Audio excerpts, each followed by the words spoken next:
Okay, I have 11 o'clock Mountain on the dot. Welcome to everyone who's joined us.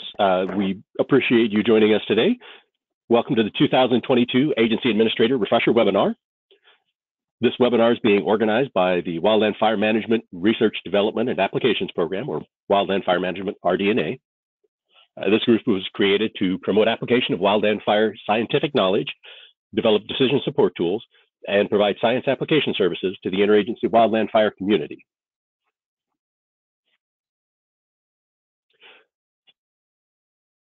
Today, we're going to hear from 8 speakers on a number of topics. Our presenters today will be Lisa Northrop, Deputy Regional Forester of the Pacific Northwest Region of the Forest Service, David Callery, the Deputy National Post-Fire Program Manager, Adam Mendonca, Forest Supervisor of the Gila National Forest, Deb Bumpus, Forest Supervisor for the Lassen National Forest, Chris Carlton, Supervisor of the Plumas National Forest, Morgan Pence, the WFDS Business Lead with the Wildland Fire Management, RD&A, Jen Rabuck, a Risk Management Safety Officer with NEMO, and Jon Teutrine, Operations Section Chief with NEMO. The moderators for today's webinar will be Morgan Pence and Aaron Noonan-Wright. Technical support being provided by Wes Hall and Nicole Violent, all of the Wildland Fire Management, RD&A. My name is Rick Mowry, and I will be facilitating the webinar today, and I also am a fire management specialist with the Wildland Fire Management, RD&A.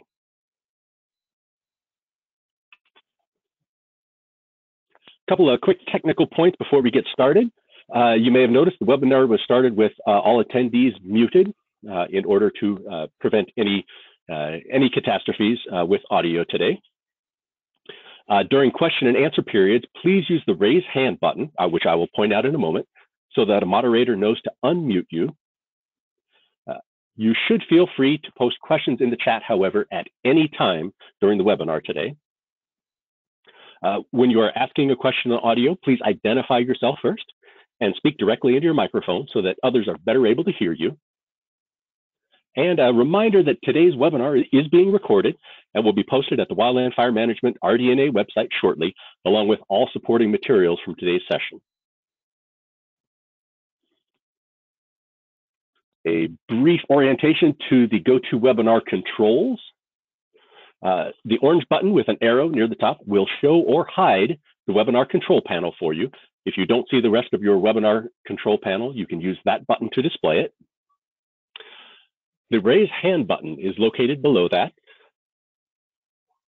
If you join today using a phone for audio, please note that it shows you an audio pin on the control panel. Entering that pin will allow the moderators to be able to unmute you to ask questions. You can enter the pin after you've joined the webinar by pressing the pound sign, then the pin number, and pound again. And again, you can enter questions for the staff at any time during the webinar in the box near the bottom of your control panel.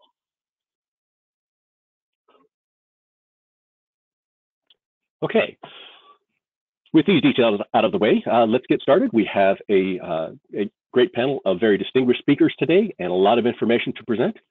So we'll get rolling. First up, we'll have a leader's intent message from Lisa Northrop. Lisa is the Deputy Regional Forester of the Pacific Northwest Region of the Forest Service and the chair of the Forest Service's National Line Officer team. Lisa, are you ready for us?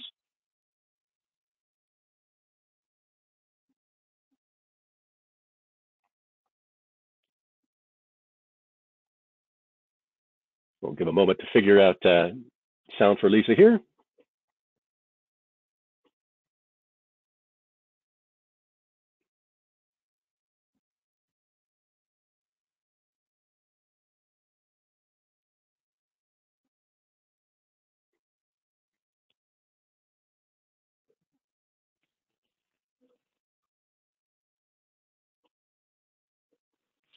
Okay, looks like we may have an issue getting Lisa in here. Let's take a look.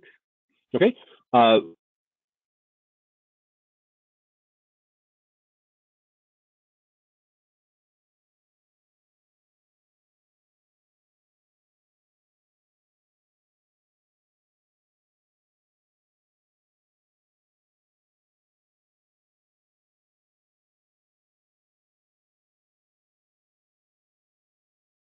Lisa contacted us and is having some difficulty joining the session, so we will come back to her message momentarily.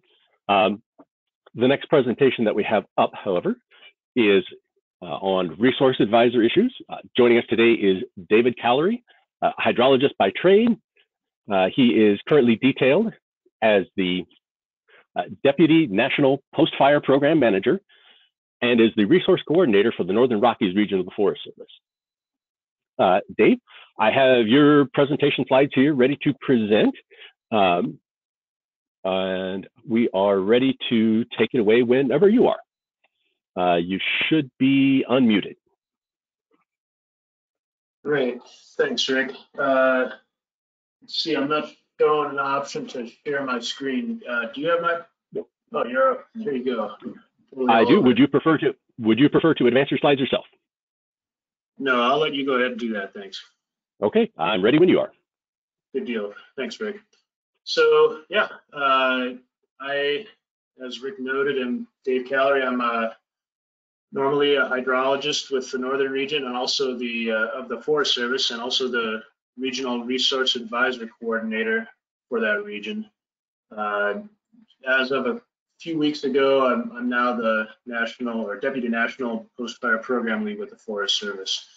And yeah, this morning I'm hoping to talk with you just a little bit about resource advisor issues, just a few things that are kind of coming up and have come up in recent years, and kind of get everyone up to speed on what's going on in that realm. So next slide, please.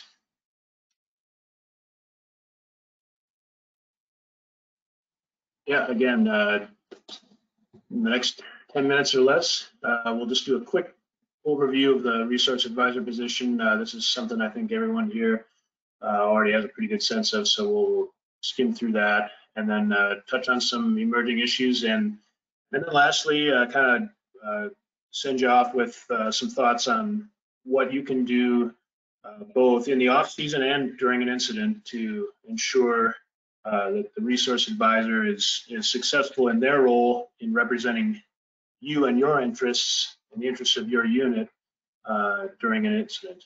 Next slide. So, yeah, again,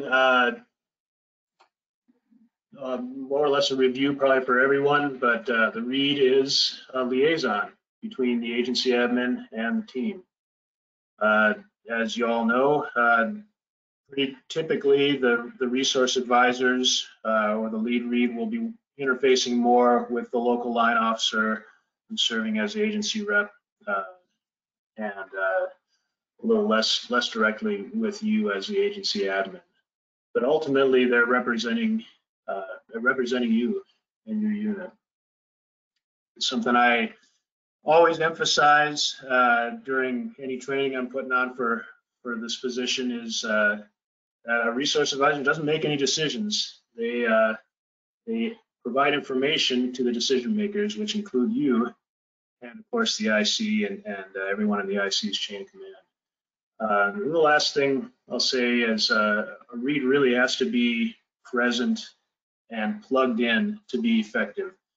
I think some of the most typical reasons why things go south on a fire with respect to resource issues is because the READ wasn't around. They were back trying to do their day job, or didn't find a replacement when they were on days off or whatever. As I think most of you probably know pretty well, things out on the line often go in a different direction, kind of on the spur of the moment, based on conditions different than what had been written up in the planning meeting the night before. And a READ's availability can go a long ways toward ensuring that impacts are minimized when conditions change. Next slide.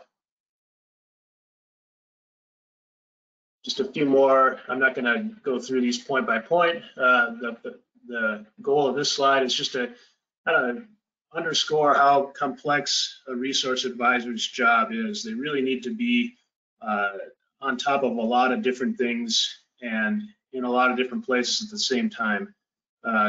more and more you'll see larger teams of reads to kind of spread that workload around, and we find that reads tend to be most effective when they have at least somewhat manageable workload. But this again underscores the point that you need to place expectations on your local unit reads that if they take an assignment, they need to devote their time and energy to that assignment and plan on a full 14, 16-hour shift for however many days they're assigned. Next slide. So as one of my professors in college said, a good engineer doesn't have to know all the answers, but they have to know where to find all the answers.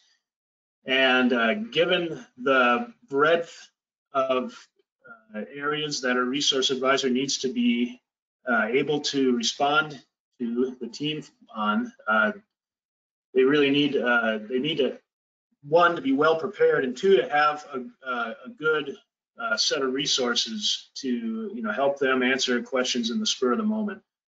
For folks in the Forest Service, there are a few regional kind of clearinghouse SharePoint sites that have any and everything related to resource considerations in land management agency context, and yeah, these are really handy kind of one-stop shops during an incident and before the season starts to really come up to speed.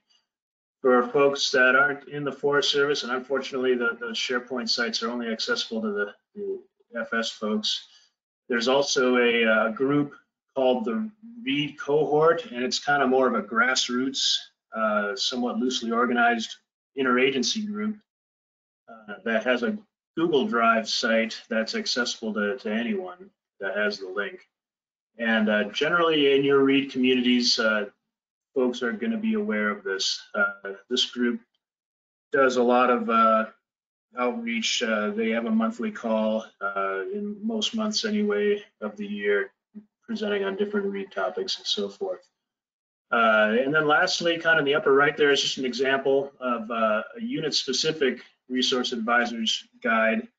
And not every unit has these, but more and more Forest Service units anyway are putting them together. And it's an opportunity for your unit to have a really focused to the unit kind of questions and answers and who to contact, which can be particularly useful when it's a busy year and you're bringing reads in from off unit. You can start them out with that. It's saves a lot of head scratching and spinning wheels and trying to figure out answers. Next slide. So a few kind of evolving issues, and this is maybe more focused, this retardant one, on Forest Service folks. The Red Book is kind of the bottom line for where we can place retardant during a wildland fire. The Red Book governs what every agency does in this realm. But on Forest Service land, suppression folks are guided further by the retardant EIS from 2011. And it's getting a little old, a little dated, and it's currently being updated as a supplemental EIS. The other federal agencies declined to be a part of that. And I don't necessarily know the full details of why, but I think it's to afford a little additional flexibility. But the bottom line is, for Forest Service folks anyway, we're getting a new retardant EIS, and the updates were really driven by changes in the number and types of species that were around and potentially threatened by use of retardant. Types of retardant used. There's been some updated chemical formulations. Some mapped avoidance areas have been updated. Forest Service regions 3, 5, and 6 have taken a good hard look at some of the mapping that the Forest Service does on a national basis and refined those maps to remove a lot of intermittent stream segments to kind of open up areas where retardant can be safely used. And then lastly, the assumptions that went into that 2011 EIS, with respect to scope and scale of fires and fire season and the amount of retardant being used, have kind of, they're a little dated. They were based on 2000 to 2010 statistics, and so there was an interest in trying to update that information with more current info. Bottom line, these updates will touch on each of those issues, but really will focus mainly on updating avoidance area definitions. However, the supplemental EIS and ROD will not be in effect until 2023 fire season. So this fire season, you're still governed by the old record of decision. The reason it's particularly relevant or increasingly relevant to you as agency administrators is on your home units, and the potential headaches that it can cause your unit when the fire's out and you're moving to consultation with the Fish and Wildlife Service to do salvage or whatever other projects you have in the pipeline, and you've had a whole bunch of retardant dumped in streams. That has, in somewhat recent experience, caused a lot of friction, I guess you could say, between the two agencies, the Forest Service, the Fish and Wildlife Service. And to the extent that we can minimize that, we'll be a lot more successful in our other land management efforts outside of the fire. Next slide, please.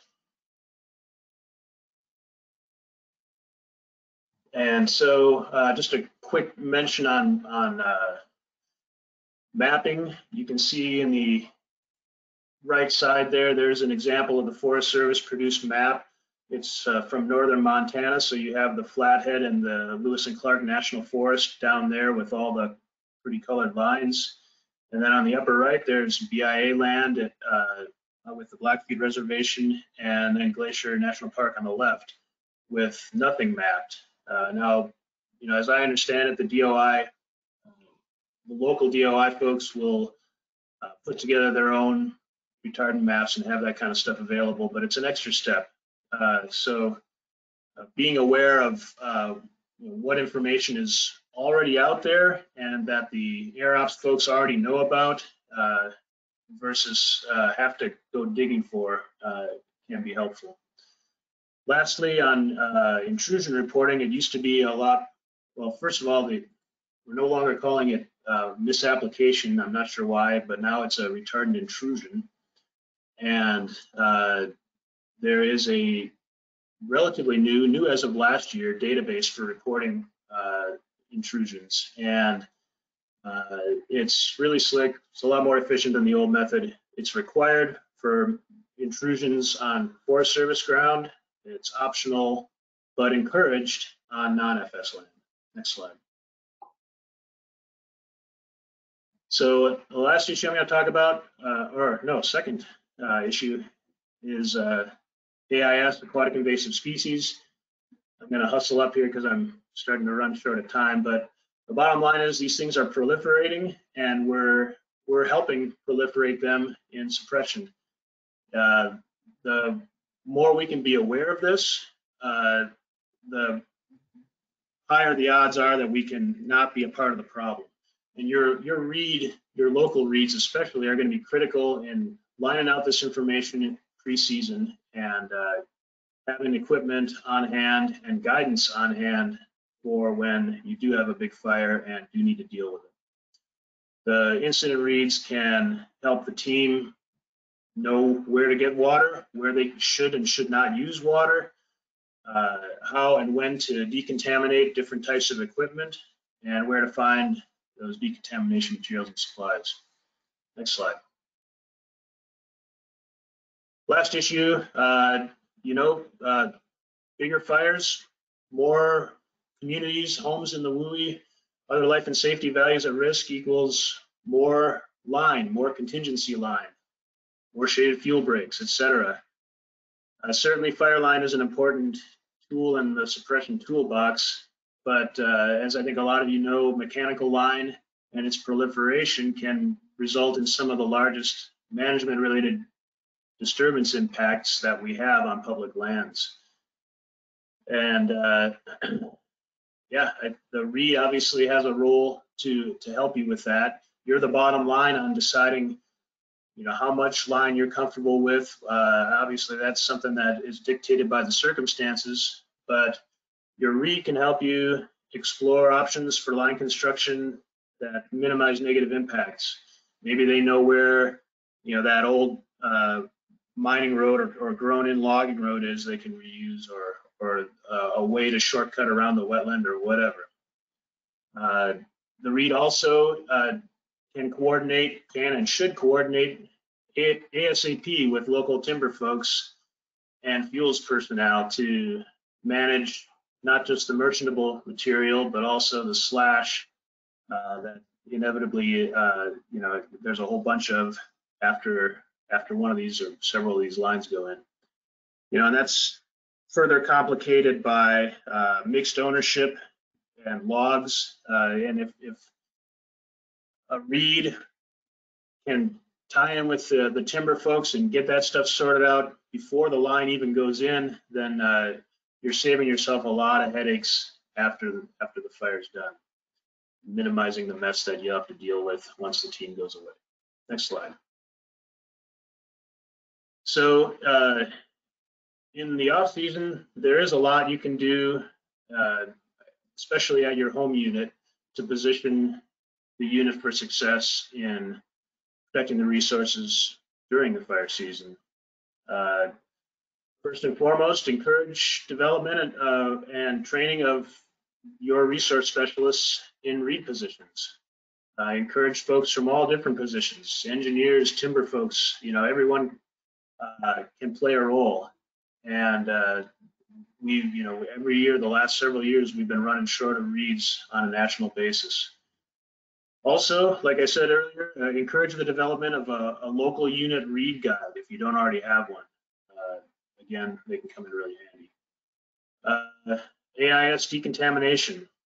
Right now, there's hot water is really the best bet for a lot of AIS, or aquatic invasive species decon. Chemicals have been proving more and more problematic, including bleach. And the last couple of seasons, there's been a shortage of high temperature pressure washers.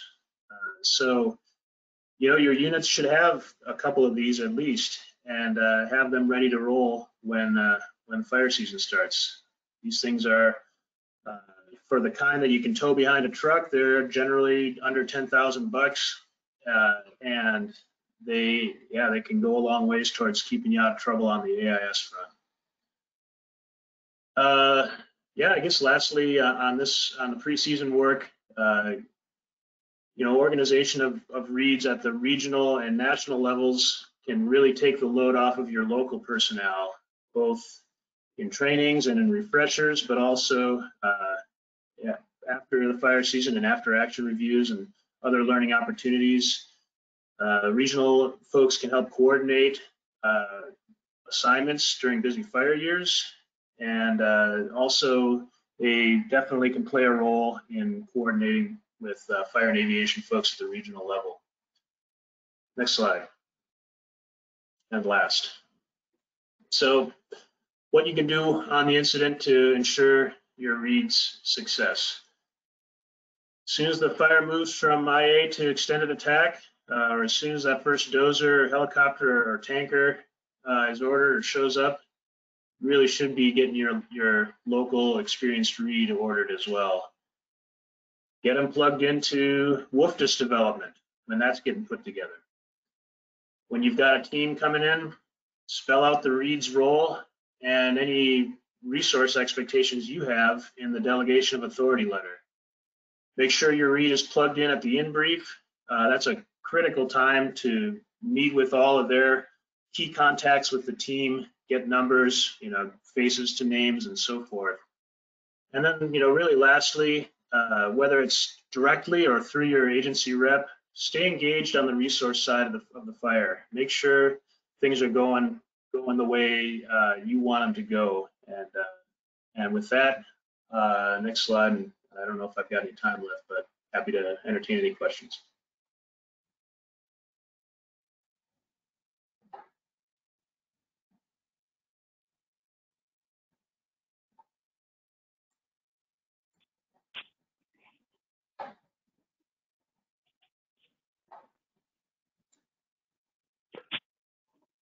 Okay, thank you, David. We don't have any questions in the chat, but I do see a hand raised there.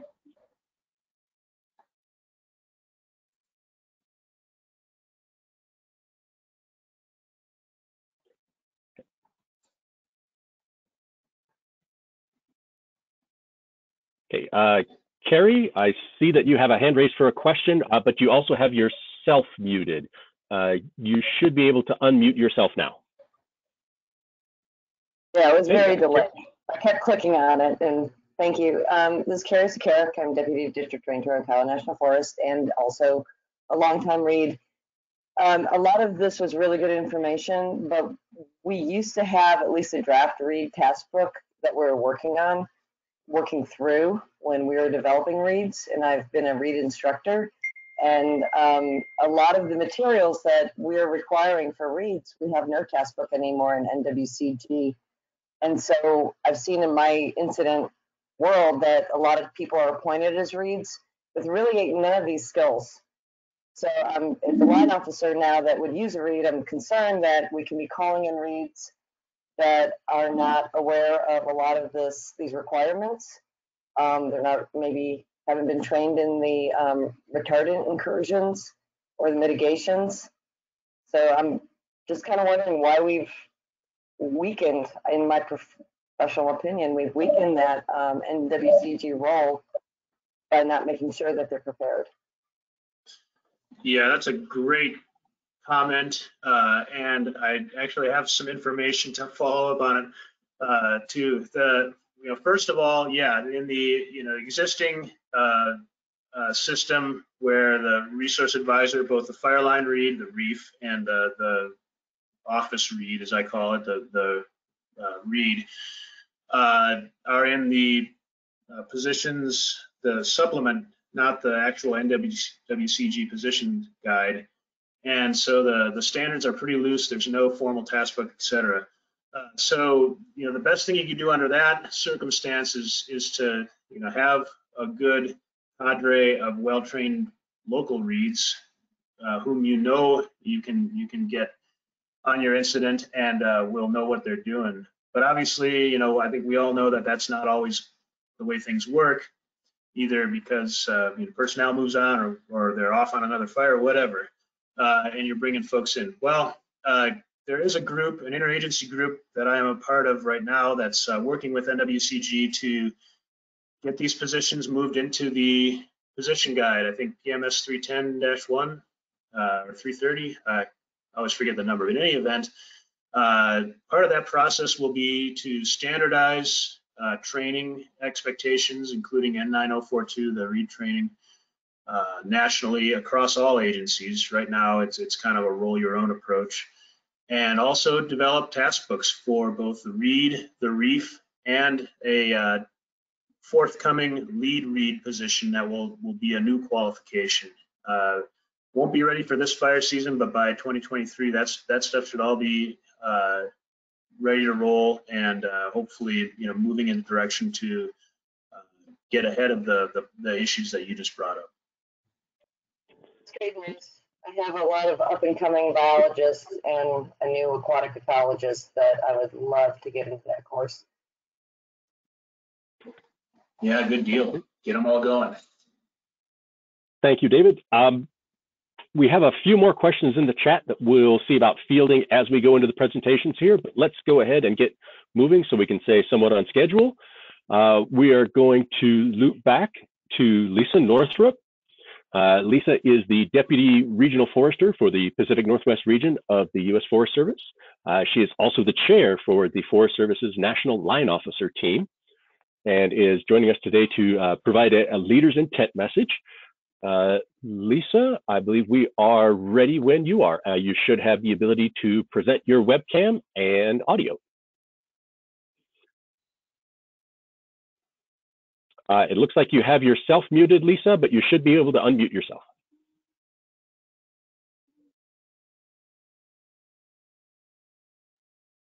Okay, now I'm unmuted, so I appreciate that.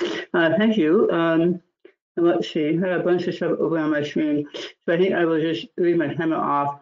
And first off, I just want to say thank you to Rick for his patience. I had some technical difficulty getting into this screen today, so really appreciate the opportunity to address you all, because really these and agency administrators are the glue that holds together much of our incident work across the country. So this session today is really, really important, mostly for you guys to be able to hear each other, but also to understand the importance of your work. I know that the Forest Service, for one, absolutely relies on these and agency administrators to carry the message and to help us be as efficient and practical as possible with what we're doing with fire incidents across the countryside. So I think many of the things you'll hear today will be very valuable to you. We have some great guest speakers, and I just really wanted to actually reinforce a couple of messages that you will hear probably throughout the fire season that are usually a little bit higher level, but still will influence and actually make your jobs maybe easier or more complicated, just depending on what happens in your situation. But I just want to make sure that we all recognize that I think there is realization within the wildfire community that our system is somewhat degraded. We have an outdated approach to how we have handled fire that was developed many, many years ago. Very, very useful, very, very effective. But now it's a little bit, I would say, we can't resource it like we used to.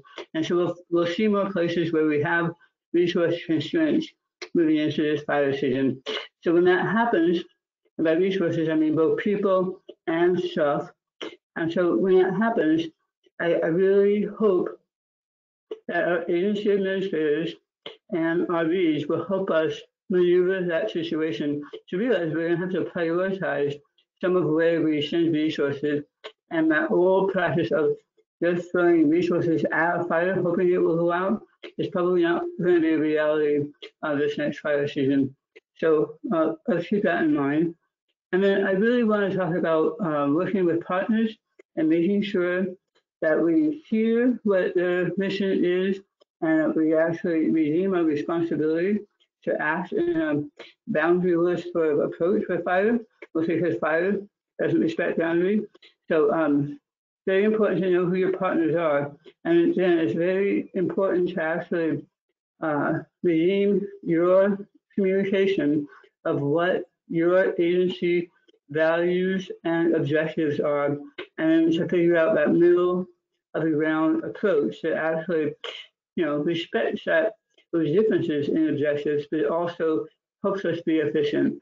So as we work with partners on landscapes, we just need to make sure that we're in listening mode, but that we always harken back to that place of trying to figure out the middle ground common approach that helps us move forward. I would say that over the last couple of years, some of our information sharing has become politicized. And I know agency administrators deal with that all the time, as you read, right? And so I think whatever individuals can do to make sure that what is being heard is actually factual and isn't taken out of context will really help us move forward.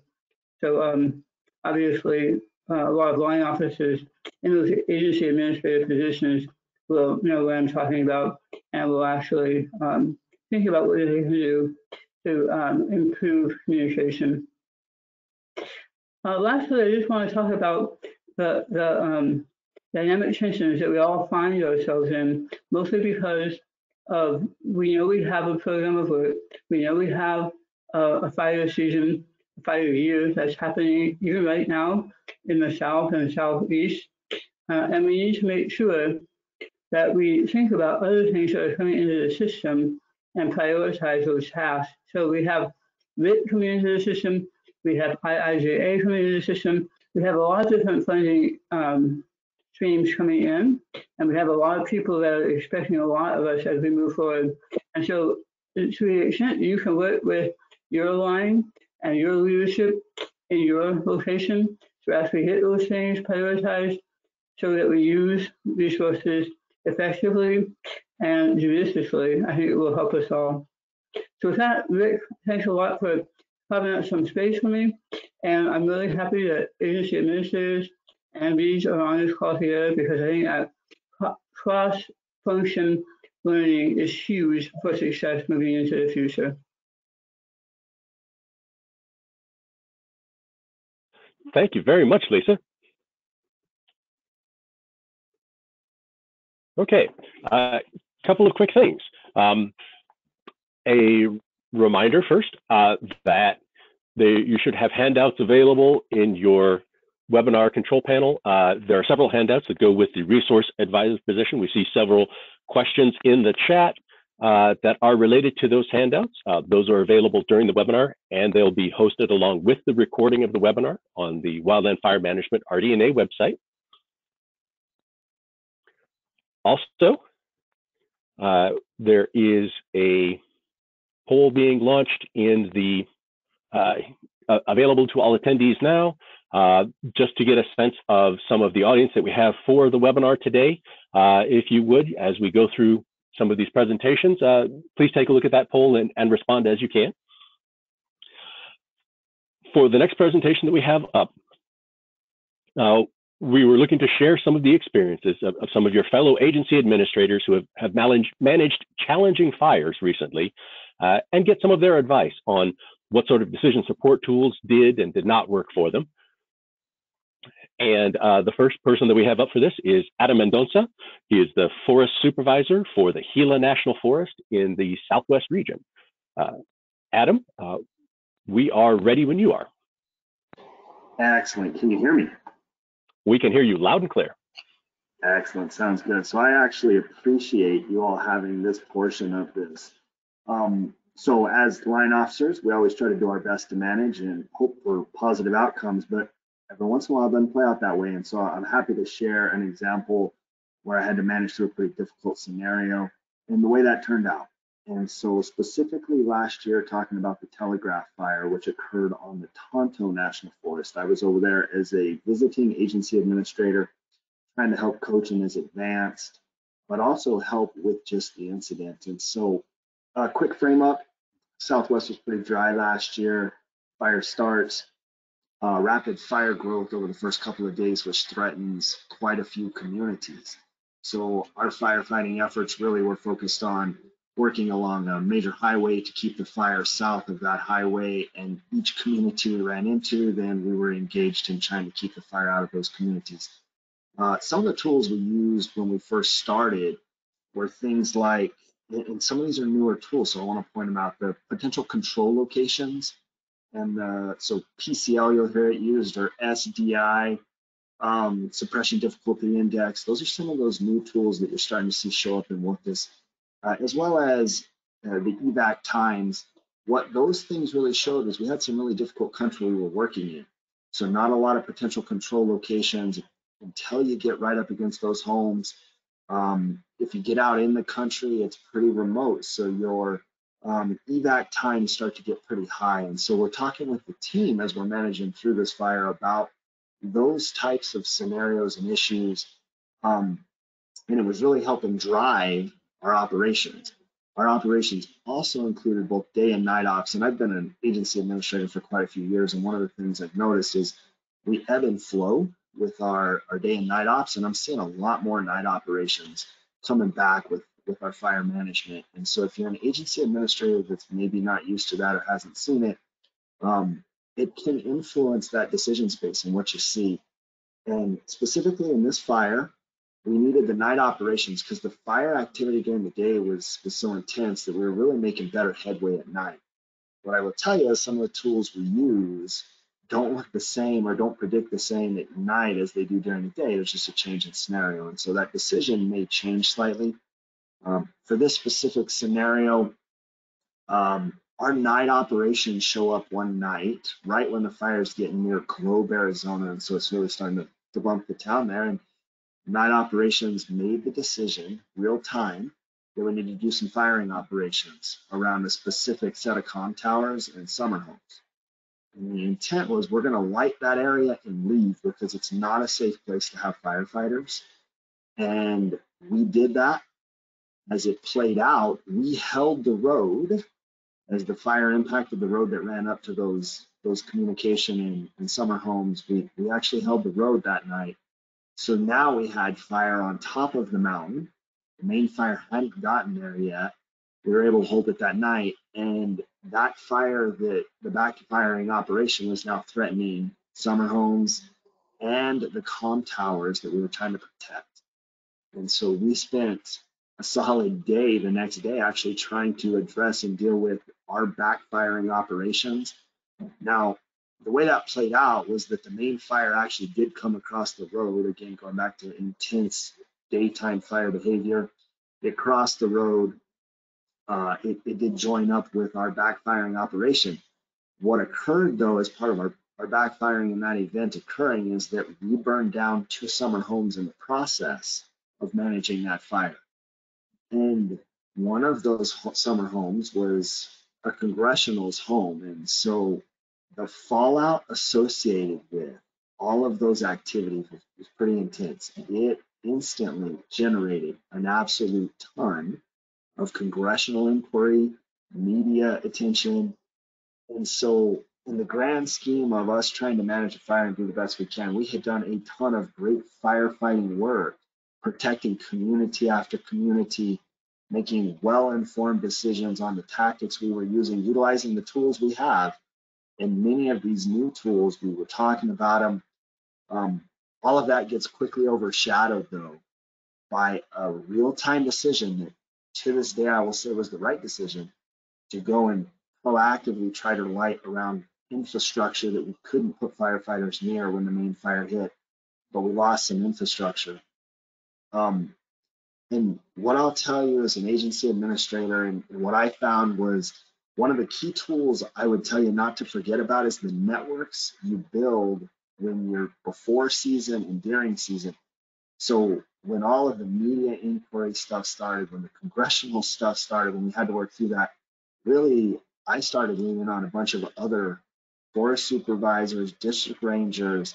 It was the social network to try to help you manage that and get through it that really became important. And so I really wanted to point out for this section, we have a lot of tools to help us make good decisions, and we're seeing those tools used more and more. I want to highlight for folks, you should go use those tools. But if you're using those tools and you have something occur that's negative, think about the other tools you may have in the toolbox. One of those is that network. Ultimately, in this case, I would say to this day, we did the right thing. We have defended what we took, the actions we took. The agency has been very supportive. In the long run, it's unfortunate that we lost any structures at all.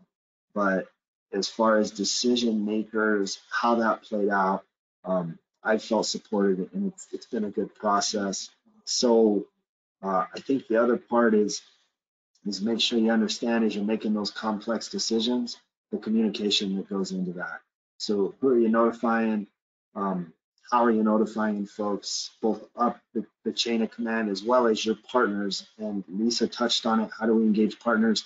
The state was by our side during that entire event, which really helped us and actually helped us work through then the sort of political, congressional type pressures we started seeing. So just wanted to use the opportunity as an opportunity to highlight you can have a lot of tools at your disposal. You can do the best you can and still may have situations where it doesn't turn out the way you hope. And how do you respond to that? And trying to have folks think as we move into the fire season, which will probably be another tough fire season. Think about pre-season, what are you doing? Understand the tools you have, PCL, SDI, evac zones, weather, all of those things, but also think about the networks you're generating and how those folks will come and help you if you've really got a tough situation. With that, I know we're time sensitive here, so I'm actually going to stop mine. I'll take any questions folks have, but I'll turn it back over because we've got a couple more examples.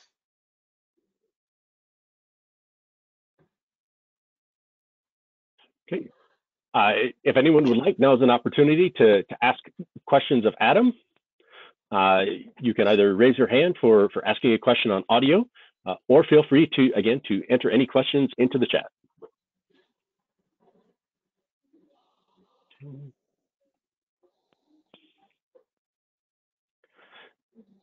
Okay, thank you, Adam. We're going to go ahead and present the other presenters here.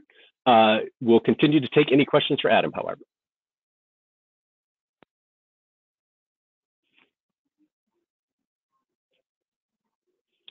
Okay, for the next section, we have Deb Bumpus and Chris Carlton. They are the forest supervisors for the Lassen and Plumas National Forest, respectively. Because of a scheduling conflict, they were unable to join the webinar live today and pre-recorded their comments for you. Okay, can I just get one of the other staff to verify that you can see the intro to the webinar on the screen? Yes, sir. Okay, we'll go ahead and play this. Again, please continue to put questions into the chat and we will start the presentation.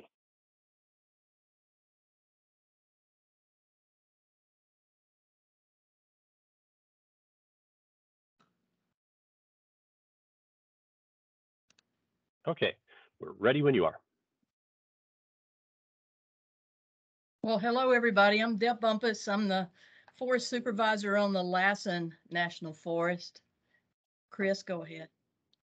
Sure. Good morning, everybody. I'm Chris Carlton. I'm the forest supervisor here on the Plumas National Forest next door to Deb. Thank you both for joining us today. We're hoping that you would share some of your experiences from the Dixie Fire last year in 2021, and hoping that you could start with just giving us a high-level overview of the incident. Yeah, so I'll get started here because I think that one of the interesting things about this is Chris had another fire going on at the time. And so the fire itself started down the Feather River Canyon on the Plume, well, in the Cal Fire DPA, and then it bumped to the Plumas right away. And so it was a very long fire. It started in July, and we finally kind of pulled away from it in the week of Thanksgiving, but still have a lot of suppression repair left to do. I'll speak a little bit for the Lassen on this and talk about just some of the things that we had to deal with early, and then I'll go over to Chris. But, you know, at the very beginning, the Feather River Canyon is a very steep canyon, and any fires that are in there are really driven by winds. Okay, I'm going to pause that. It looks like we have some issues with audio coming through for part of the audience and not for other folks. Give me just a moment to get our technical person troubleshooting on this.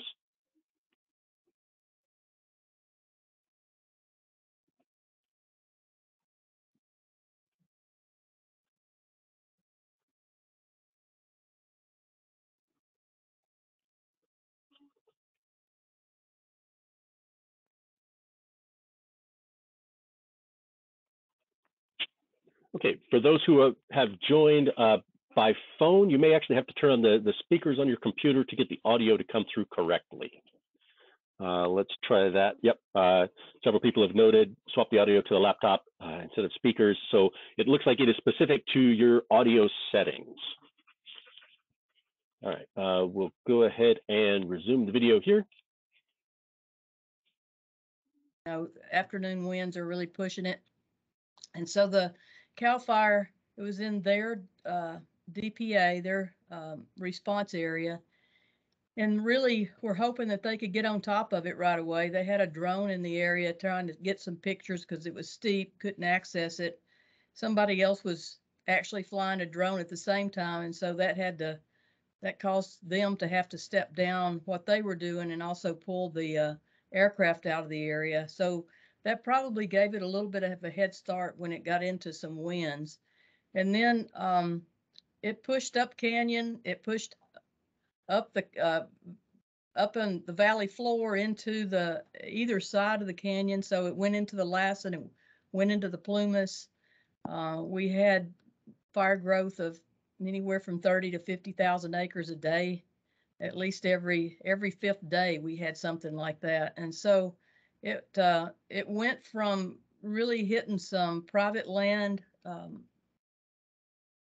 tree farms, plantations, moved up into some home areas like Almanor, went towards a district office up there, went into the Lassen National Park, went into another district. And so it really grew. It went towards Susanville as well. So at the same time that it was growing like that on the Lassen, it was growing like that on the Plumas as well. So Chris, I'll let you talk about the Plumas side then. Sure. Yeah. So as Deb mentioned, we did have another fire. The Beckworth complex was still underway, and that was a fire that started lightning start in the end of June, early July, and we had that was a 105,000 acre fire that we were just finally getting around, and then we got the notification of the start for the Dixie. It's kind of a little bit of a pivot there, and the Dixie really brought the Plumas into it when a few days into it, it crossed across that canyon and started kind of taking on a different direction that really brought this forest and a bunch of other communities to the table. And so it was, as Deb mentioned, a long season. It was definitely a complex season. Both of those were fires that just, the growth was not something we were used to seeing. The challenges to being able to control it were different than I think we've seen in the past, and just the threats to the communities and the resources at risk, and that's really, I think, the biggest thing was just oh my gosh, look at how quickly we're in a situation where we're having to think about communities, evacuations, critical infrastructure, and that kind of thing. And just for that level of for that duration, just going on kind of day after day, like Deb said, it's growth every day, and just trying to figure out where it's going to land and what we're able to do, and having to navigate that with the team. So, Chris, you brought up that there was definitely a fast pace with this incident. This fire actually ended up being not only massive in scale and very long duration, but also very challenging in terms of the pace at which it developed. What kind of challenges did you both find in terms of using support tools, or what was helpful in helping to prioritize actions and resources? Well, at the very beginning, it was a CAL FIRE fire within their DPA, so they assumed command of it. And I think the within the first 2 weeks was when it slopped over onto the Plumas National Forest, and so we ended up having a second team over there. But actually getting the WFDS in place was a little challenging because that's not what CAL FIRE uses, and so that was difficult. The other thing is that there were other fires going on, and so just people were spread thin. We were really having to search for folks to actually set the WFDS up. But one of the things that it helped us at the very beginning, and we maintained this with CAL FIRE throughout, is that we embedded a federal employee as a pseudo IC with their team, as an AREP or an IC. And so we kept that in place, and it really helped with the communication and just understanding different terminology when we were talking about, like for us, we try to plan out at least 48 hours, and they were every 12:24, 12:24. And so it was, and then they're on a 24-hour shift. And so you were talking to one group of people one day, and you really needed to repeat it the next day, but the fire had already grown 30,000 acres in that time. So we were just struggling to keep up with it, trying to get out front and identify the main values that were in the area, or we anticipated being in the area. Yeah, and some of the other, the WFDS was definitely part of it, but some of the other tools, communication was a challenge, because there was a fire camp down in Chico, which was the Cal Fire camp. And then as we stood up a second team, we had a camp here in Quincy, California, and through this, that canyon is of course closed with the fire. And so communication, both getting equipment and supplies back and forth, as well as just talking to each other. And again, that, working with Cal Fire, we don't always do things the same way. Sometimes we have to figure out how we work together to be successful. A couple early examples were just doing things like keeping the community updated and whose responsibility it was, and how do we get that information shared back and forth from 2 different camps and 2 different ICs, and really try to present common information and keep not just the public, but even our own internal folks updated as we're navigating it. So, I think one of the things that was really helpful, they did get a media contractor in place at both of them, and just being able to do our cooperators meetings across Zoom, our public meetings on Zoom, and that kind of stuff made a difference in the communication. Because again, this is all in the backdrop of COVID. This was last season, and we were starting to see some pretty solid increases in that Delta variant, and having to respond to COVID throughout all of this. Yeah, the unified command piece of it. We had the Forest Service, we had Cal Fire, we had the Park Service, we had BLM, and with Cal Fire we had 3 separate units and 5 different counties. And so trying to find a similar platform to share information, if it had been left up to us, it would have been very difficult, because not only, we have a radio station in the area, but our papers went out of business really once COVID started. And so we don't have a really good way of sharing information. And then as the fire continued to grow in both directions, we had people that were evacuated. We had the whole town of Chester was evacuated. Part of Quincy was evacuated. And so we also, that contractor was really good at making sure that we had that message spread very wide, because we had some of our folks that just left the state entirely. They just wanted to get away, but they still wanted to find a way to keep up with this in a very time sensitive way. And some of them were keeping up with WFDS. Some of them were keeping up with just the radio station stuff. So yeah, that's a good point, Chris. That made a huge difference.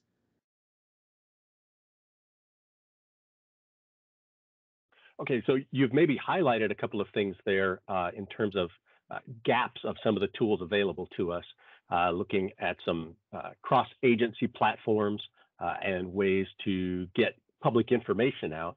Are there any other gaps that you see in the tools that were available to you for this fire? Was there anything else that you really found either struggling with priorities or timelines, and wish that there would have been something that could help in that regard? So I don't know about struggling with timelines, but one of the things we as agency administrators, there are a lot of tools in the toolbox that we have, but facing what we were facing last season, it was really humbling, and at least for me, caused me to really take a hard look at some of those. So for example, FS Pro is a pretty common one. We want to see where the fire is likely to spread. And just the fact that the behavior we had was so resistant to control, usually we'll put that picture up and it's just kind of a worst case scenario. We found ourselves looking at it like, well, that may not be the worst case. That may be the case of where it's going to go, and how do we prepare for that? And that's a little bit of a recalibration from how we typically look at the modeling tools from our framework of, okay, so that's, it's painting a picture, but it's not the picture that's actually going to happen, because we're going to take some aggressive actions. We're going to put our resources out there and change that course. And when we're unable to do that, we really got to revisit how we use those tools in our decision making, and how it informs kind of our narrative and the communication we have, and for the ICs, what does that mean for them and their strategy and tactics? Yeah, the other thing we talked about the other day was suppression repair, and just really trying to keep up with it. We had smoke over the area for 3 solid months, and so you couldn't depend upon flights to see where things had happened. And then we had equipment out with not very much overhead just because there just was nobody available. I mean, the intent was to have it set up the right way. So you had a dozer boss and you had, you know, just a few pieces of equipment under them. But at some points in time, there were, you know, one dozer had 50 miles of line to cover. And, you know, that's kind of impossible to do. And then when it's so smoky, I mean, we have a lot of donuts out there. We have a lot of figure eights. And I mean, and I'm not exaggerating. There's a lot out there.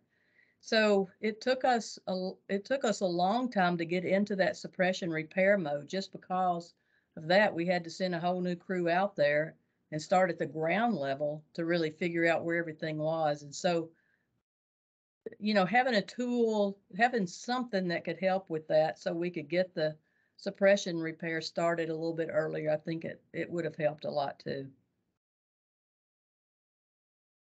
Yeah, I think one of the takeaways for me is it's, you know, no matter how early you think you are on your suppression repair plan and your turn back standards and figuring out how you're going to get the work done, you're not.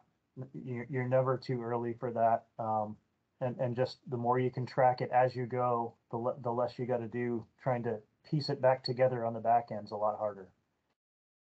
Yeah, so the acreage was under 1 million acres of fire. The suppression, the fire line, at least on the Lassen, I'm not sure on the Plumas, but we had over 1,500 miles of line on the Lassen alone. You know, when we got 50% of it completed before the weather hit, which if you just concentrate on percentages, it sounds good. But then if you really get into the numbers, we still have over 500 miles of open line that didn't get taken care of. And then we have some repair that was damaged this winter, so we've got to repeat that as well. So there's still a lot of work ahead of us. Yeah, and one of the things about that is we talk about it like line, like it's all the same, and it's not. Some of that line is ranchers' fence lines, is their irrigation ditches. You know, the priorities for needs out there are not constant across the landscape, and so part of the challenge, of course, is figuring out what's out there and then prioritizing how are we going to tackle this, because we got a lot of stakeholders, and it's not really just up to us. It's up to all of us to figure out where we need to hit first when we know we're not going to get it all done right away. You know, and that really hits on another area that we were talking a little bit about, and it's just having some mapping available that identifies all your values at risk, which could identify some of those smaller things that we might not think about when you're in the midst of a fire. You know, where's the allotment boundary, and how much fence are you gonna knock down, or, you know, where are the ponds that they use in with the allotments. There was a lot of that could have been helpful to us, especially at the beginning, in explaining the areas that we wanted to have CAL FIRE avoid, because we were concentrating on the big things just because it was growing so fast. But a values map that really gets into more details would be really helpful up front. You know, we tend to think in terms of, well, we'll have the reads out there and we'll be able to capture it as we go. And when you get something that's this big, this fast, you can't. And so there is a lot of line out there that we're finding after the fact, and so the easier we can make it to get all that information into one common platform, like Deb's saying, that would be a really helpful tool.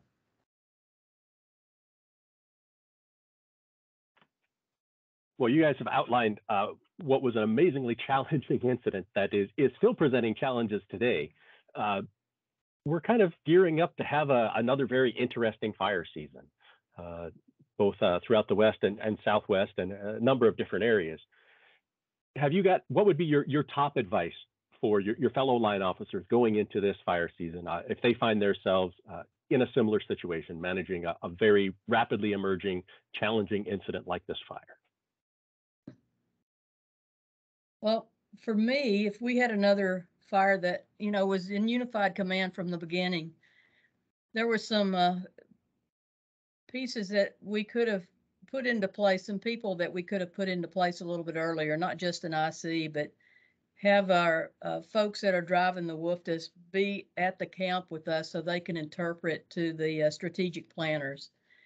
That would have made a huge difference, because between us and CAL FIRE, they use very different tools, very different models.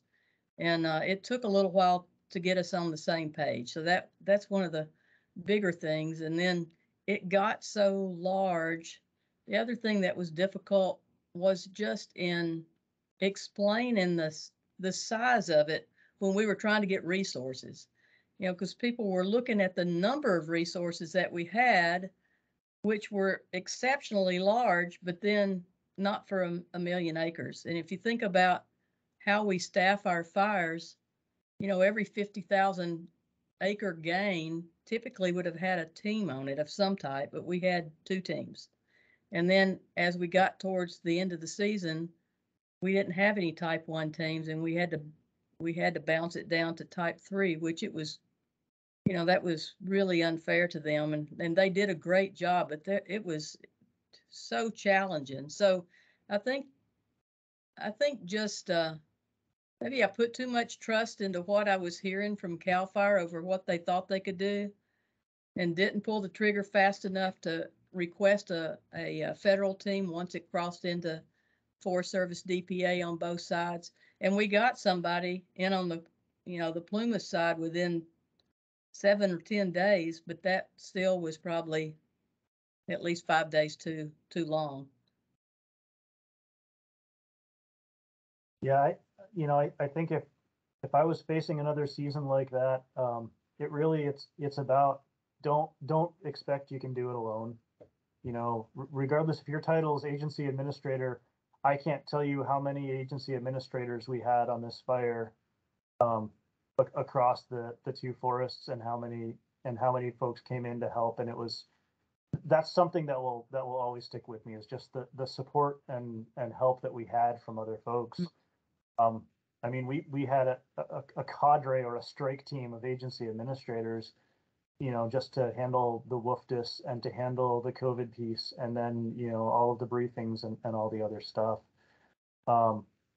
You know, I think between that and then the close relationships with our county partners, when it's going that quickly and growing that quickly, it becomes life and property, and it becomes that way extremely fast. And you know, a lot of the resource values we tend to talk about are not in your mind at the time, because they weren't in mind. It was about, how do we get folks out of there?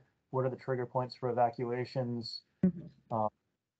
You know, and it really kind of shifts that perspective. At least it sure did for me. So it's about relying on each other and the teams and the relationships. All right. Well, I want to thank you both very much, Deb and Chris, for taking the time to share these experiences and advice with your fellow agency administrators. And I would definitely encourage the folks who see this to reach out to both of you for any other information or wisdom that you can pass their way. All right. Thanks both again. Yeah. Thanks, Rick. Yeah. Thanks, and everybody have a safe season.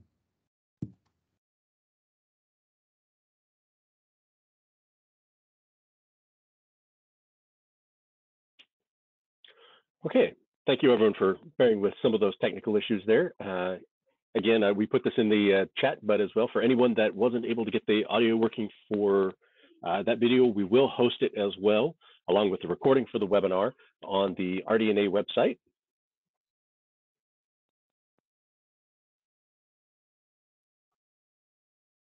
Okay. Next up, we have an update on the Wildland Fire Decision Support System, or WFDS system, from Morgan Pence. Morgan is a business lead for the WFDS program with the Wildland Fire Management RD&A. Morgan, are you ready? Yes, I'm here. I want to make sure you can hear me okay. I can hear you loud and clear, and I can see your screen. Okay. Great. My name is Morgan Pence. I work for the Wildland Fire Management RD&A, and myself and Rick Mowry are the WFDS business leads, and I'm going to give you a quick update for 2022.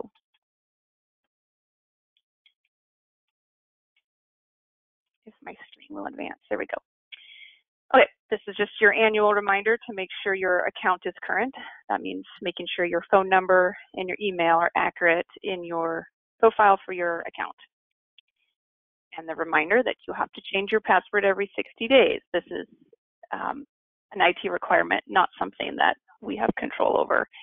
You will get a reminder at 10, 3, and 1 days before the password expires, and that reminder goes to your email in your profile. So that's why it's important to make sure your email is correct in your profile.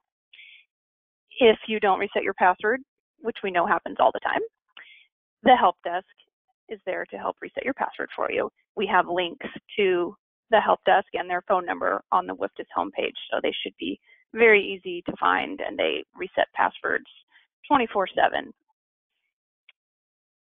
If you have not logged in 270 days, your account will be disabled. So try to think back to early summer and when was the last time you were logged in.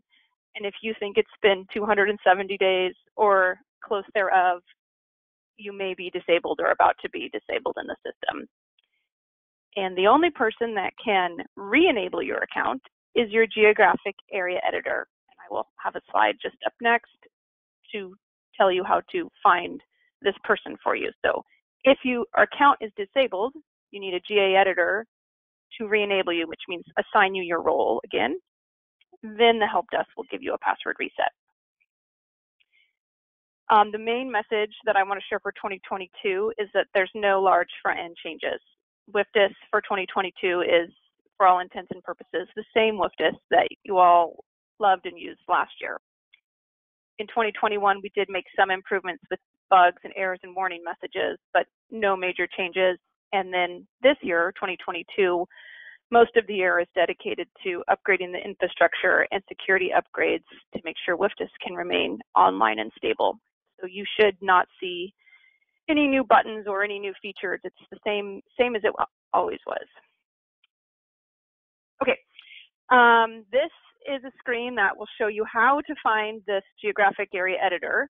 They're not only the person that can re-enable your account, they should also be like your go-to person if you have questions about policy or admin relating to WFDS. So you find your geographic area editor by going to the My Home tab, and then there's an address book.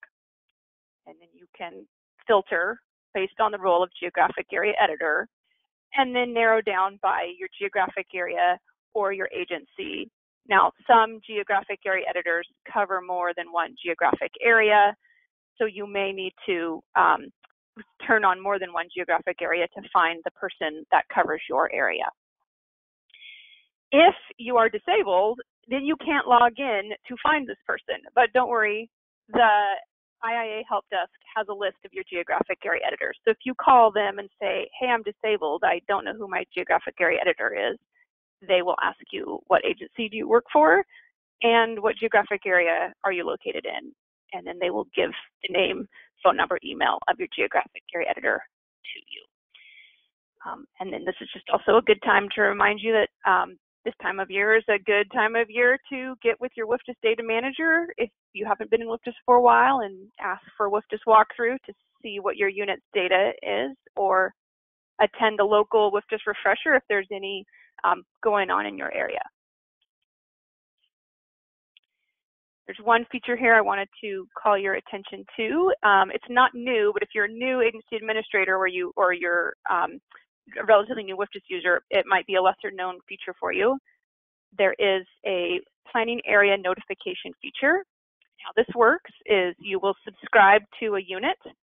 On the screen, I am showing myself subscribed to the Lakeview district for the BLM in the Northwest.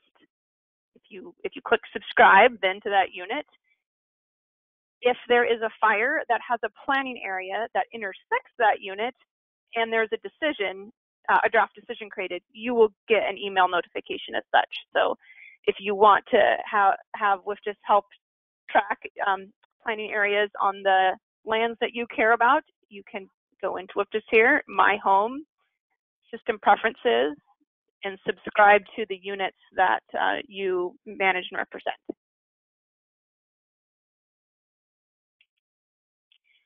The RD&A has some tools for agency administrators.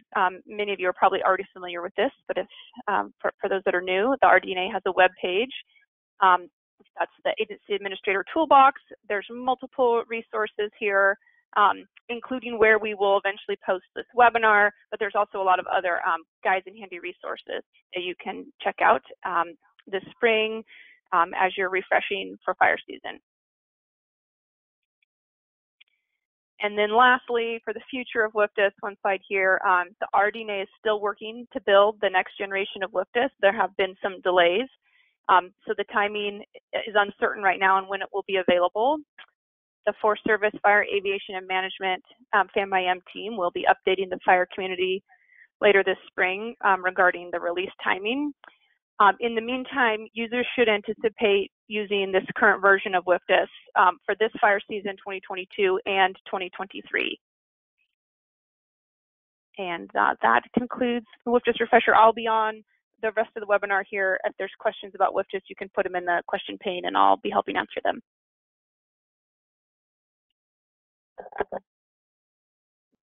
Thank you, Morgan.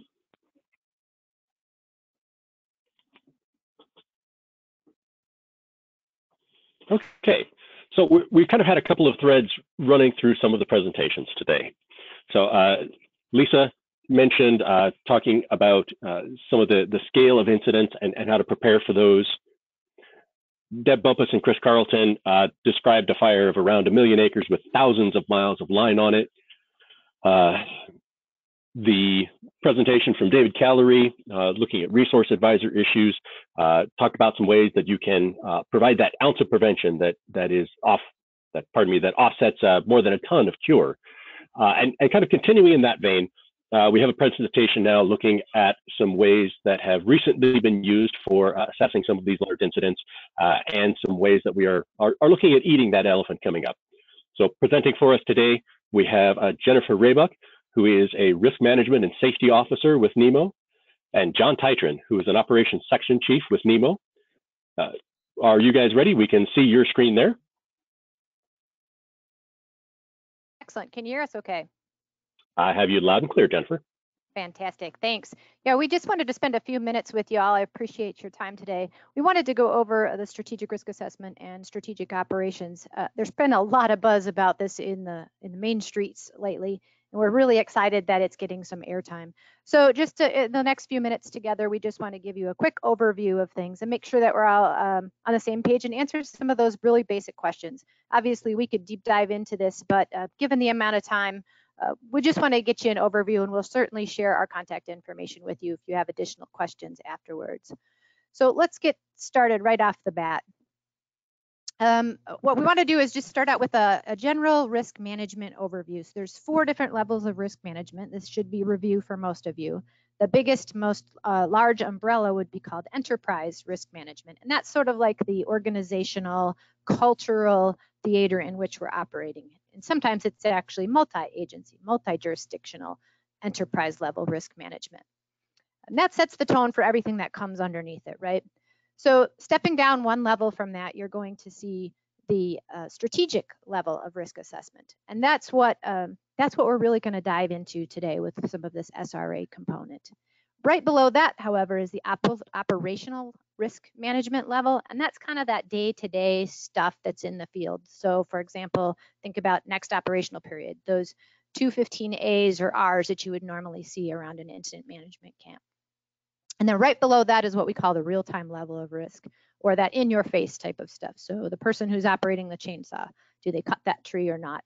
Do they walk down and check that fire out that's burning below them? Do we merge onto a highway at this point, before that car, after that car? Those are those levels. Jen? Yeah. Sorry to interrupt. Just wanted to check. We can see your webcams. Did you have a presentation you were trying to share? Okay. Let's get that worked out to where we can see the presentation. Right now, we're just getting the cameras. Okay.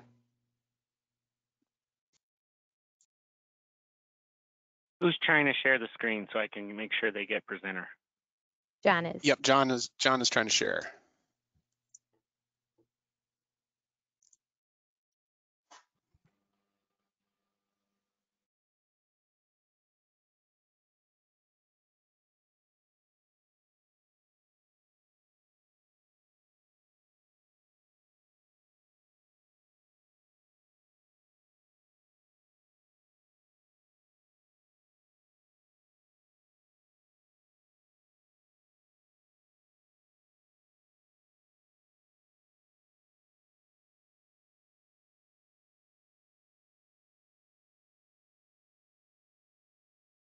Okay, Let me know there if we you're can able to see. see it. We can see your PowerPoint. If you would go ahead and start the presentation, let's make sure we get the slides full screen there. It is, it must be showing the wrong screen.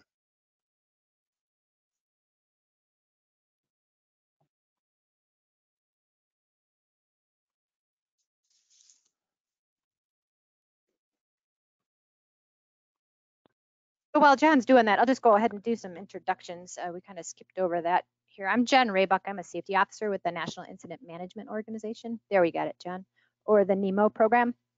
And I'm actually working with Team 2. And John is an operations section chief who is also a NEMO program employee.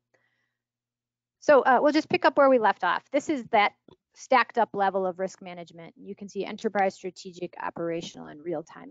And the first part of our conversation is going to grab a hold of those middle two layers, that strategic and that operational component. So that strategic thing, think of that as a project fire that's on the landscape for multiple weeks or even months, tying in with that day-to-day operational stuff that we do. So these two are going to be two sides of the same coin as we move through the presentation. And John, if you could go to the next slide for me, we'll talk about why this SRA is even a thing now. Where did this come from? How come we have another way of looking at risk management and assessing risk?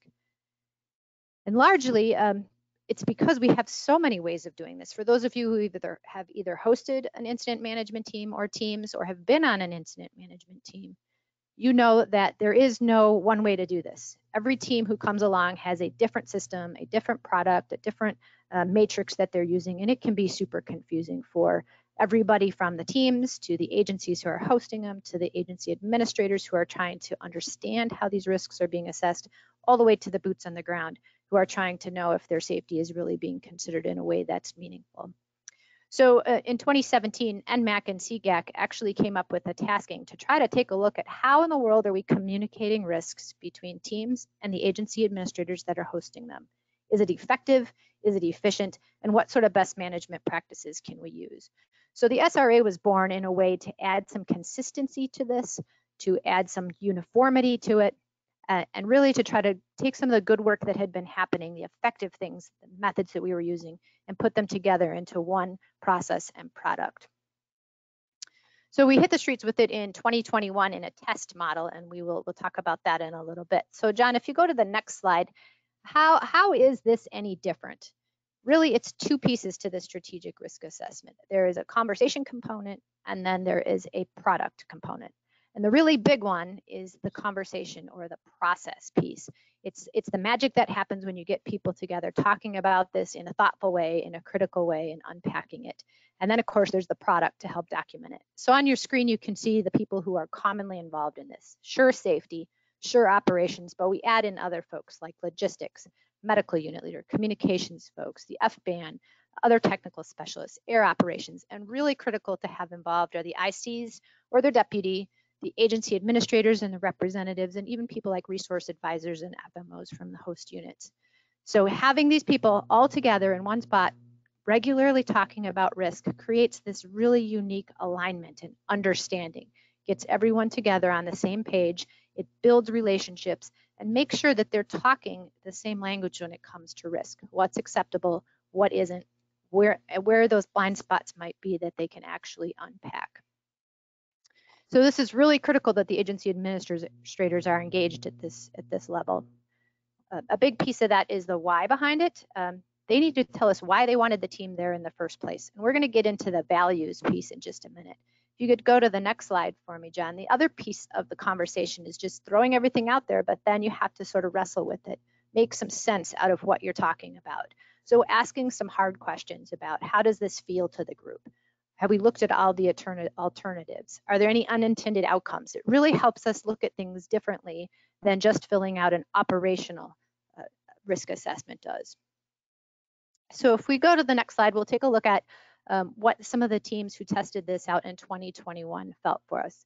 We did have 8 type 1 and type 2 teams from across most geographical areas that were out testing it. We got back some written surveys from them. We did some interviews. We sent coaches out with each of these teams as they hit the streets. Average assignment was 3 or 4 uses per team, although one team did manage 6 assignments where they used the strategic risk assessment. And we got all of their feedback and we synthesized it last fall. And the product that you're about to see is essentially based on their feedback. This thing is still innovating. We're going to be testing it again in 2022, adding another 9 teams to the bench. So we're really excited to continue to get that critical thinking and feedback from these teams. So I mentioned the conversation earlier. Let's take a look now at the product. And the product should be stated with a small p, a capital C on the conversation and a small p on the product, because that's not actually the intent. What we want to do is get people talking, aligned, and making sense. The product is just a mechanism to help capture what it is that we're talking about. We all need to have that documentation. And the other piece that this helps us do is when the next team comes in, we can pass off the history of the strategic risk assessments and where we've come, the things that were talked about, so they don't lose that momentum and that rich dialogue. And I'm not going to get too far into the weeds on the product, but I do want to just point out a couple of things that the SRA strives to do in a different way than any other risk assessment. This is really the nuts and bolts of the form. So when you take a strategy, and John will get into this in a minute, that's the overarching plan for the entire fire. But you may have what we call strategic actions or bites of that strategy. So if you've got a wilderness up here and a community over here and maybe some intermix on this side, that's conceivably 3 different sets of actions or activities that we call strategic actions. So the conversation would have 3 components, 3 pieces that we would focus on. And this just captures the nuts and bolts of them. How many people are doing what work, what kinds of resources, and for how long. So we can really unpack some of this exposure component with the resources and the duration. But something that's essential, especially for those host entities and the folks who are mindfully grabbing hold of this risk and accepting it, is that probability of success box on the far right-hand side. Whatever we do needs to have a certain degree of success, and that may depend. Maybe it's 70, maybe it's 50, maybe it's 90, but we need to bring this into the conversation, and most risk assessments don't give time or space to talk about that probability of success. So with these teams, we really focus in on how this piece plays into what we do next. So sliding down the form a little bit, we would come to the next most important part of the conversation, and that's the values component. So John, if you could go to the next slide, you'll see this is called the critical values at risk. There's lots of different ways to get lists of values. In fact, if you look at WFDAs, if you look at HVRAs, if you look at some pods, you could conceivably come up with hundreds, but certainly dozens of values. And when you have so many things that are important, nothing really is super important. So we've chosen the terminology critical values at risk intentionally. Critical values that are truly at risk right now. And for each of these strategic chunks or strategic actions, we've given 7 spaces in the form.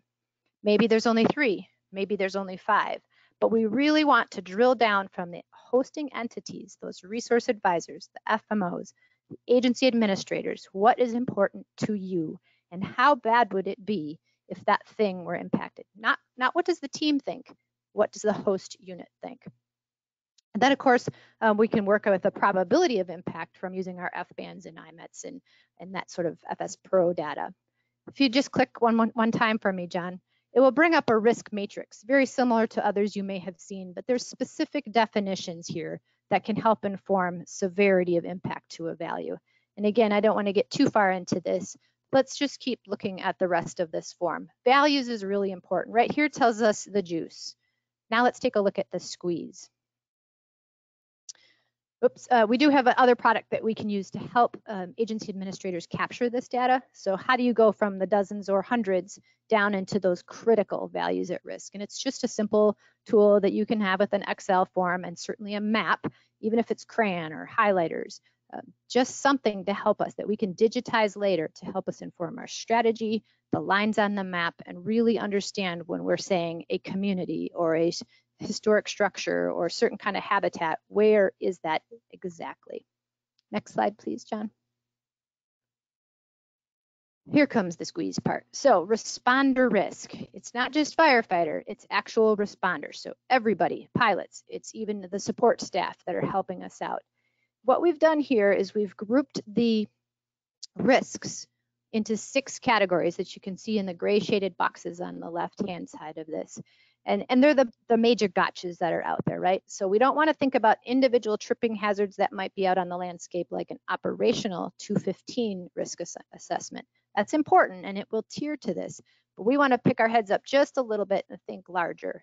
So we're still looking at ground transportation, everything from driving and boating and UTVs and pack strings. We're also looking at rapid fire growth, which speaks to the entrapment potential. What sort of local factors or conditions exist there we need to be paying attention to. Hit by hazards includes things like snags or rocks or topography. Also aviation, we all know that that's an important thing. Are they tactically or logistically engaged? What sort of things are we talking about? Are there landing zones out there or only crash areas? Then human factors is considered as a responder risk. Think about all of the things that go into human factors. And most of our lessons learned reports, our RLSs or FLAs, really unpack a lot of human factors. So we know this is a big one. And then the final formal one we look at is our EMS response capability. Not how bad the day might be if someone were to get hurt, but what can we do? What do we have from an infrastructure perspective to be able to support that?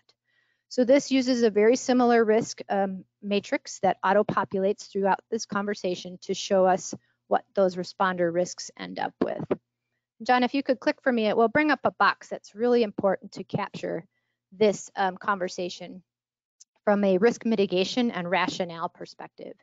So it will show you where you write in parts of that conversation in a separate box. And then the next slide, John, will take us to the entire form. And what this form does for us, soup to nuts here, again, it's not the focus. We do want a product to capture everything, but we are really concerned about the conversation, getting that transparent risk conversation happening. So this is just a snapshot of some of the things that we're trying to do from a risk perspective. And John's going to go into how this overall fits into strategic planning, strategic operations, and where we're at on a larger scale as well. So I'll let him take it from here.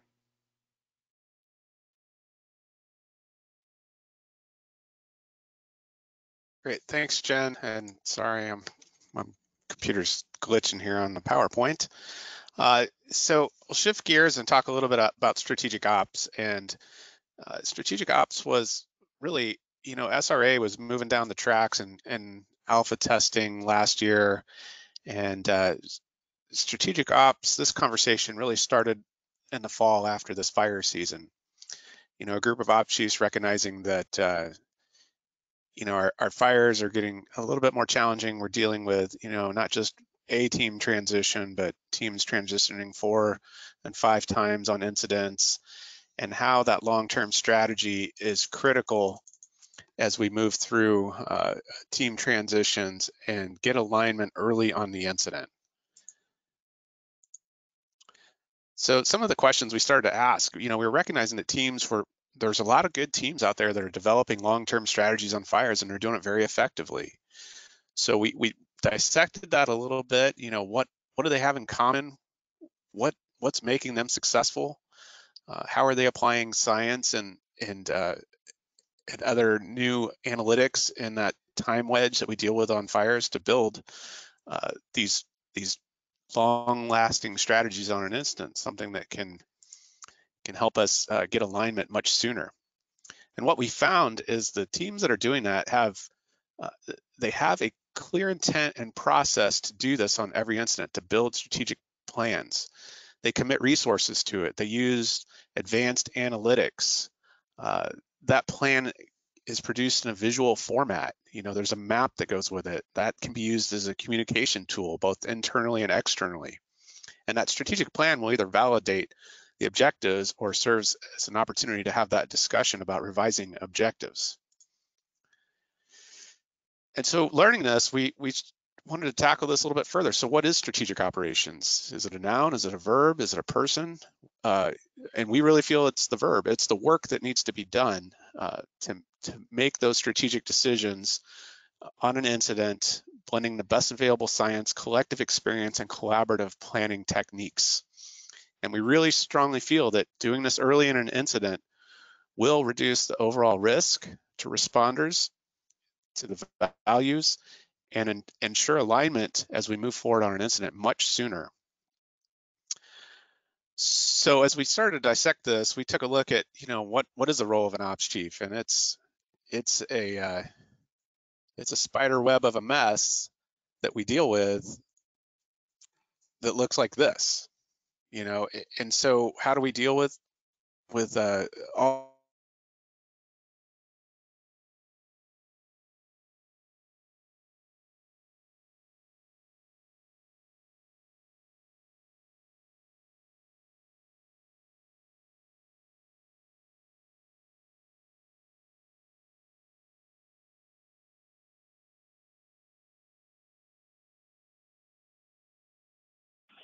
Okay, John, I think we might have lost your audio there.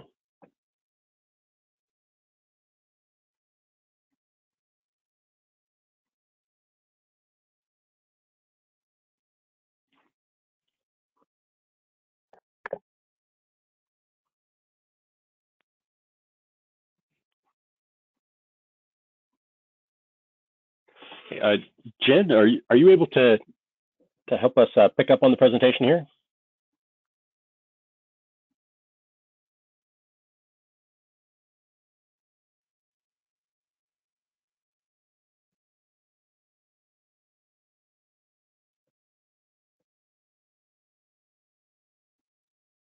Okay, we'll take a moment. Looks like John is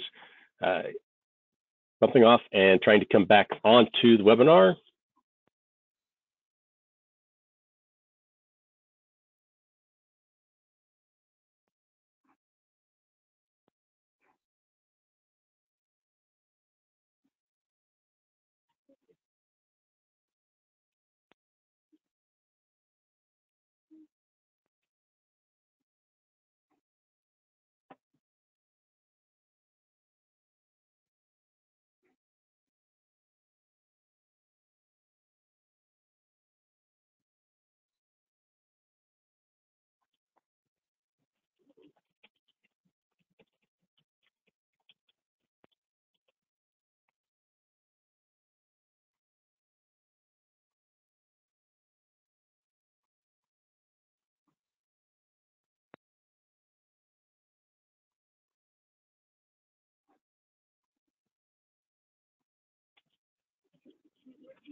Okay. Hey, this is Morgan. I've got my screen showing. Are you able to see it? Yep, we have your screen. Okay. If you can get him back on the audio, I can advance slides for him.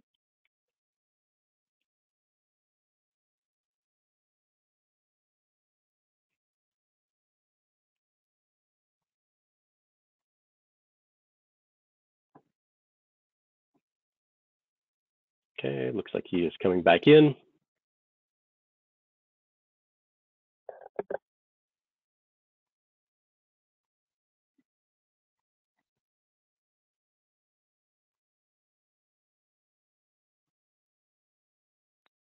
points and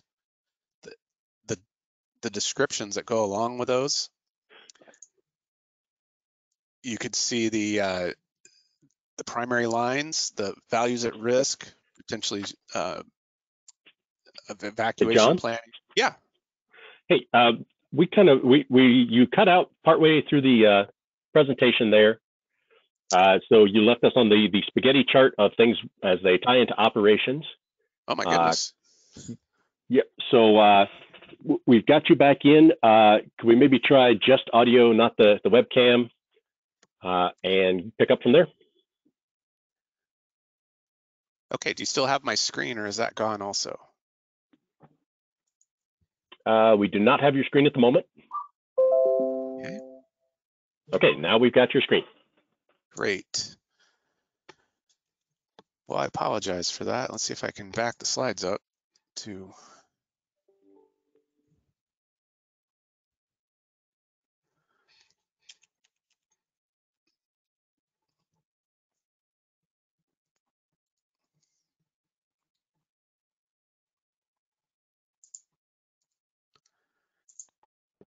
Okay. We should see the strategic planning flow chart is, I think, where you lost me after the spaghetti chart. So this is the model that we built, based on what we saw from teams that were doing this successfully. And again, we call it a model because each fire is a little different and each team is a little different, but there's some key components to the model that I want to point out, right? Obviously, you see the box where we develop strategy. Right next to that, as we're developing strategies, we move right into analyzing risk, and that's where the SRA lives in this process. And what's critical, I think, from an agency administrator perspective in this model is, where is your involvement in strategy? Well, it certainly comes in at the SRA process, but more importantly, I think it comes right in at the seeking buy-in. And this is an area that we've seen as a weakness with some fires out there where we really need to have some alignment around that strategy that we've selected. We named the strategic risk assessment, in my opinion, I think we named it wrong. It does analyze risk, but that actually serves as an alignment tool. We probably should have called it a strategic alignment assessment rather than the risk assessment, because that's the great thing about having that discussion is you come out of it in alignment around a strategy. And so whether it's internally with the team, with AAs, you can certainly have cooperators or stakeholders, or if you're in unified command, all be a part of that SRA conversation. But buy-in is critical, and then communicating that strategy is critical. And to communicate strategy, we utilize a map as one of our main tools, and is how we communicate what's going on a fire. And so we have been working behind the scenes with the geospatial board to standardize the strategic planning map. This is not a product that exists in a standardized format, and they've really bought into wanting to standardize this. The GIS specialists are producing, a variety of different versions of this on incidents, and so they've really bought into it. What we think is important on that map is, management action points, but also the language that goes with it, so that intent is making it out to the field. But really, the other most critical things that need to be on it are the selected lines, defining your strategy, as well as the values at risk. They need to be identified on that map.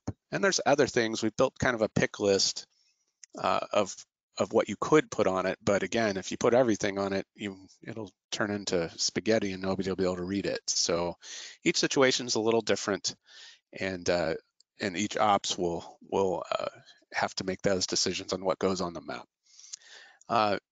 Beyond that, we talk about RMA, and I know that's already been mentioned, but this is heavily used in developing strategy.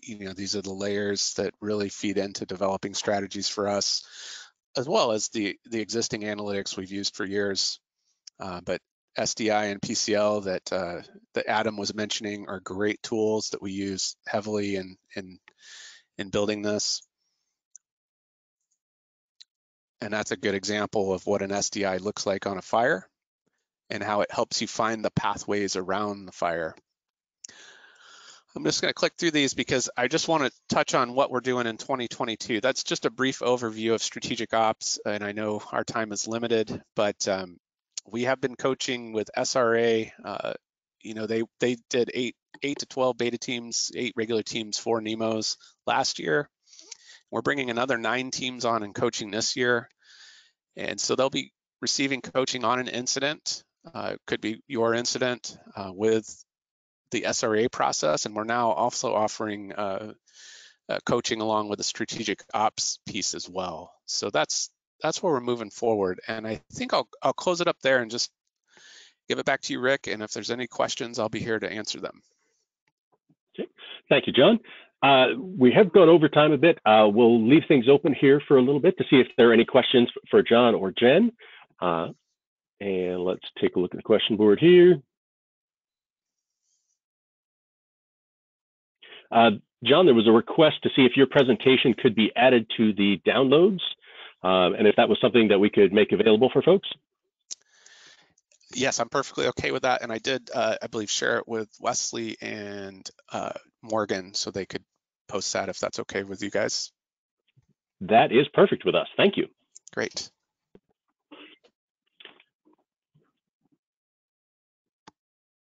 And we do have a couple hands raised. Karen Scholl. I'll try to unmute you here.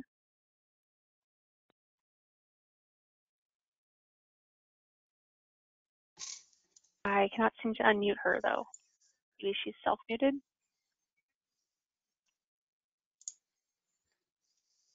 Yeah, this is Karen Scholl. I have no questions. Oh, sorry, I thought I saw your hand raised.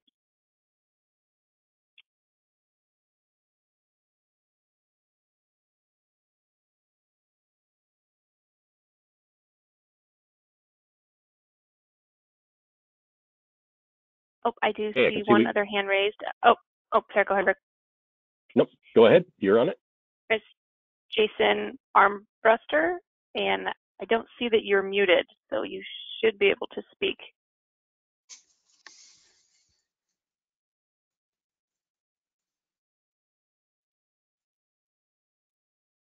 I don't know if he has his PIN entered though.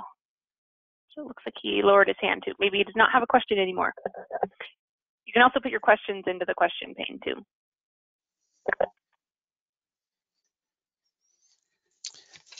Well, while you're waiting to see if there's a question, I'll just make one more plug. You know, you will see that if you are on an incident where they're coaching the SRA, you know, it's still, teams are learning how to adopt this process, and it does take a bit of time. You know, it'll take an hour out of your day, maybe more. But we've started to have the conversation about, you know, the investment up front in an incident to have these conversations just pays dividends down the road. And when you're transitioning, you know, maybe 3, 4, or 5 teams through a fire, investing early in having those dialogues around SRA and strategic ops will pay dividends down the road.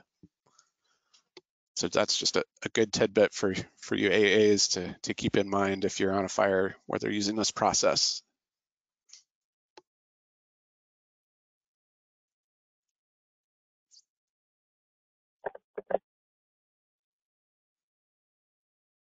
Okay, not seeing any other questions in the chat or hands raised at the moment.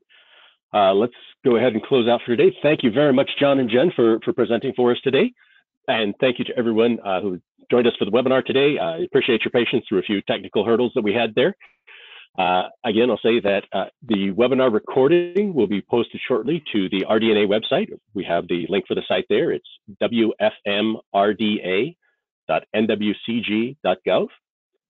We'll also have the handouts and links from presentations posted there, as well as the presentation from Jen and John. And also, if we have any questions come in, if you have any questions that come up later on in the day, if you feel like sending that to one of the panelists or to one of the RD&A staff, we will try and field those and get an answer out to you as quickly as we can. So with that, I'll thank everyone for joining us with the webinar today. Have a great day today and have a safe season.